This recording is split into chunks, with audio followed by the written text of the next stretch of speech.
1959లో నెహ్రూ గారు ప్రధానమంత్రిగా ఉన్నప్పుడు వాళ్ళ ఆరాధ్య దైవమైన మొఘల్ సామ్రాజ్య వ్యవస్థాపకుడు బాబర్ సమాధి చూడడానికి ఆఫ్ఘనిస్తాన్కి వెళ్లారు.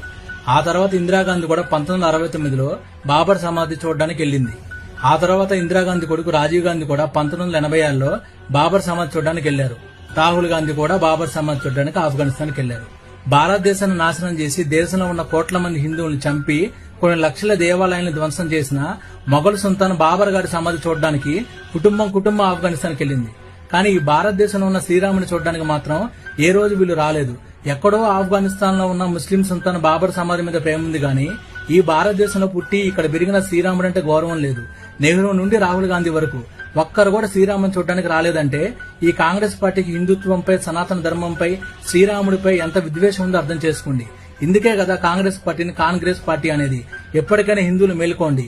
కాంగ్రెస్ పార్టీ ముస్లిం పార్టీ అని తెలుసుకోండి. ఎట్టి పరిస్థితుల్లోనూ హిందువులు కాంగ్రెస్ పార్టీకి దయచేసి ఓటు వేయొద్దు.